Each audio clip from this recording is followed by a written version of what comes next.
Alors Franck Robben, c'est monsieur Big Data, monsieur Big Brothers ici en Belgique. Il a la main sur toutes nos données personnelles. Il a la main sur les données de santé, sur les données de sécurité sociale. Je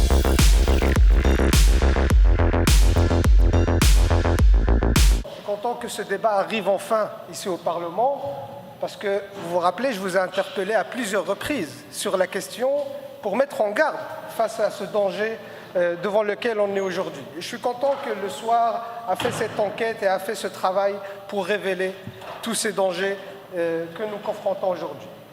La question, c'est ce projet qui est mis en place, ce projet qui a comme objectif de rassembler et de centraliser toutes les données personnelles des citoyens, croiser des données qui ne devraient pas se croiser, des données de justice, des données fiscales, des données de santé, des données de sécurité sociale, ça devrait être séparé.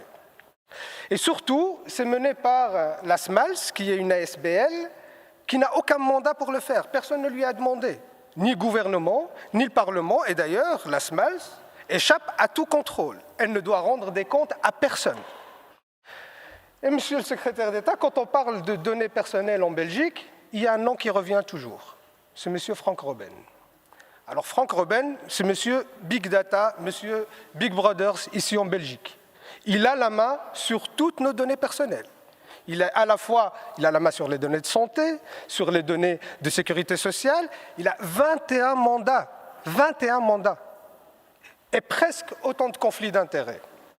Et vous pouvez me dire qu'il y a l'autorité de protection des données qui peut contrôler si toutes les lois sont respectées au niveau des traitements de données, mais le problème, c'est qu'au sein de l'APD, qui on retrouve M. Franck Robben. Lui-même qui est censé se faire contrôler et en même temps le contrôleur. Monsieur le secrétaire d'État, cette situation est inacceptable. Alors j'ai une seule question et je vais être très court et très clair. Êtes-vous d'accord, oui ou non, pour qu'une procédure de destitution soit mise en place au sein de ce Parlement pour faire la clarté sur cette problématique? Alors je ne suis pas de ceux qui se lancent dans une chasse aux sorcières. Par contre, je suis de ceux qui prennent leurs responsabilités. Monsieur le secrétaire d'État, en temps de crise, et cette crise sanitaire, la mission de l'autorité de protection des données est fondamentale pour protéger notre vie privée.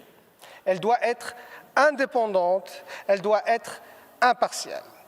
Mais cela n'est pas possible aujourd'hui, parce qu'elle ne peut pas contrôler les dérives éventuelles comme celles qu'on a découvertes hier après-midi. Elle ne peut pas le faire parce qu'elle est entachée par des conflits d'intérêts. Vous avez parlé de prendre nos responsabilités.